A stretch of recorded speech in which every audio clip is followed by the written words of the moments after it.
যেদিন মরে যাব সেদিন তেল কোথায় থাকবে? আমি ফুল ট্যাঙ্কি করছি, হয়তো আমি 5 মিনিট পরে নাই, তাহলে এই তেল দিয়ে আমার কী হবে, এই লাইন দিয়ে আমার কী হবে? এটা আমাদের মনের থেকে আমরা দুর্নীতিগ্রস্ত, তাই আমাদের এই দীর্ঘ তেলের লাইনটা, এবং কোটি কোটি টাকার মালিকরা আরও বেশি দুর্নীতিগ্রস্ত।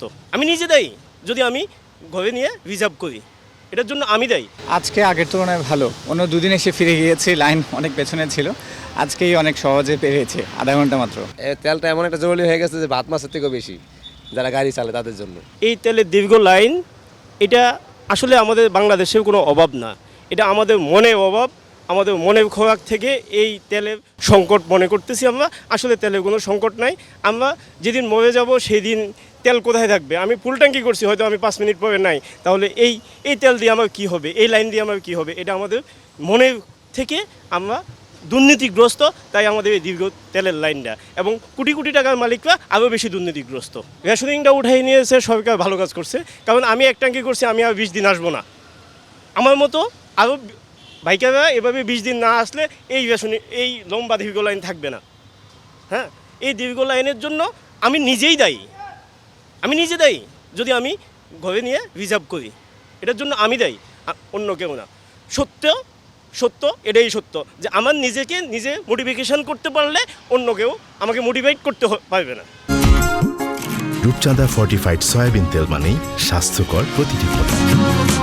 আলহামদুলিল্লাহ, এখন আমরা নির্বিঘ্নে তেল পাচ্ছি, সেটা বলতে হবে। যেটা 8-10 দিন আগে যে চাপটা ছিল, এখন সে চাপ নেই। আমি এর আগেও ট্রাস্ট থেকে নিয়েছি, তো এখন আর কোনো প্রবলেম হচ্ছে না। এটা আসলে বৈশ্বিক ব্যাপার, আমি যেটা মনে করি। এটা সমগ্র বিশ্বেই, যেহেতু এটা ইরান যুদ্ধের প্রভাবে এটা বাংলাদেশেও প্রভাব ফেলছে, তো আসলে এখন কিছু পূর্বানুমান করা যাচ্ছে না। হ্যাঁ, সরকারের ঘোষণা অবশ্যই ইতিবাচক। সরকার পারতো 2 টাকা বা 4 টাকা বাড়াইয়া দিলে হয়তো তেল পাওয়া যেত, কিন্তু এটা আসলে ইকোনমিক্যালি একটা দেশের জন্য কখনো ভালো কিছু নিয়ে আসতো না। আমি এর জন্য প্রধানমন্ত্রী তারেক রহমানকে ধন্যবাদ জানাই এই সিদ্ধান্তের জন্য। পাম্প মালিকদেরকে তেল দিতেছে না ডিপুর থেকে, না দেওয়ার কারণে পাম্প মালিকরা পাম্প বন্ধ করে রাখছে এবং তেল দিতেছে না। আমাদেরকে গভর্নমেন্ট বলছে এটা 70 লিটার, আমাদেরকে 5 লিটার দেয়। একমাত্র ট্রাস্ট ছাড়া বাংলাদেশে কোথাও আপনার ফুল ট্যাঙ্কি লোড দেয় না তেল, মানে আপনার এত লিটার তেল দেয় না। আমাদের তো 30 লিটারের ট্যাঙ্কি। পাম্প মালিকরা তেল বিক্রি করলে ওদের লাভ হবে, ইচ্ছা করে কোনো পাম্প মালিক তেলের পাম্প বন্ধ রাখে নাই। ইচ্ছা করে তেলের পাম্পের মালিক বন্ধ রাখে নাই। অতএব গভর্নমেন্টের উচিত দ্রুত ফার্ম মালিকদের সাথে বৈশাখ কথা বলা, কেন আপনারা ফার্ম বন্ধ রাখছেন, ঠিক আছে, তখনও তো উত্তরটা পেয়ে যাবে। তুলনামূলক আজকে একটু কমে, আজকে তো ধরেন আপনার ওই যে ফলকনের থেকে সিরিয়াল দিছি, প্রায় 1 ঘন্টা লাগছে আসতে এখানে। অন্য দিন তো সে এই মুয়াখালী চলে যেতাম। এখন এই ট্রাস্ট পাম্পটাই মনে করেন যে তেলের জন্য বিখ্যাত, সারা বাংলাদেশের ভিতরে নাম্বার 1-এ আছে। এছাড়া তো ভাই আমাদের আর কোনো পাম্পের মধ্যে ফুল তেল দিচ্ছে না। সব কিছুই চলবে, কোনো কিছুই বন্ধ থাকবে না। হয়তো মানুষের একটু কষ্ট হবে, যেমন আমি 1 ঘন্টা এখানে তেল নিয়েছি, আগে 5 মিনিটের ভিতরে তেল নিয়ে যেতাম, ট্রাস্টে পাইলাম না, অমুক জায়গায় নিয়ে গেলাম। ঢাকা চট্টগ্রাম মহাসড়কে 3 ভাগের 2 ভাগ পাম্প বন্ধ। আমি পরশুদিন আসছি ফেনী থেকে ঢাকা চট্টগ্রাম মহাসড়কে 3 ভাগের 2 ভাগ পাম্প বন্ধ, 5 লিটারের বেশি তেল দেয় না। এবং তেল যদি 10 লিটার নিতে যায় তাহলে 100 টাকা ঘুষ দেওয়া লাগে। 100 টাকা ঘুষ দিলে তারপর আমরা তেল পাবো। এখন 100 টাকা ঘুষ দিও কি, আমি কি করি, তেলটা নেওয়া লাগে। আজকে আগের তুলনায় ভালো, অন্য দুদিন এসে ফিরে গিয়েছি, লাইন অনেক পেছনে ছিল, আজকেই অনেক সহজে পেরিয়েছে, আধা ঘন্টা মাত্র। আসলে বৈশ্বিক পরিস্থিতি এড়ানোর তো কোনো উপায় নেই, সো আসলে মেনে নিতেই হবে।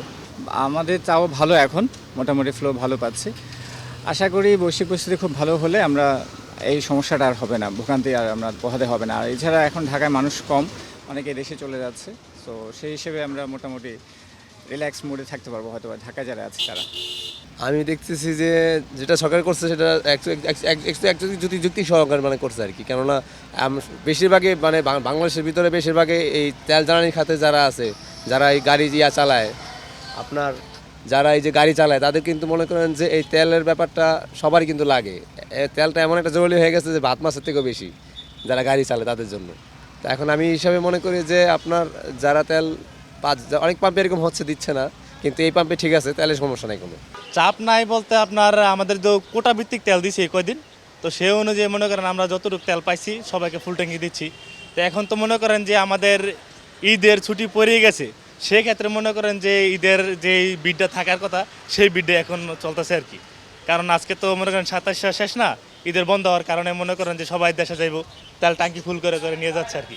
তো সেই ক্ষেত্রে আমার কাছে যতটুকু আমার প্রয়োজন সেই পরিমাণ মাল আমি পাই নাই, তেল পাই নাই। সেই ক্ষেত্রে মনে করেন যে কালকে আমি 18,000 লিটার পাইছি, তো সকাল থেকে চালু করছি, আমার হয়তো আর 1 ঘন্টা খানিকের মতো চলবে। এটা আপনার যারা ডিপো মেনটেন করে তারাই বলতে পারবে সবচেয়ে বেশি ভালো যে আসলে কেন দিচ্ছে না।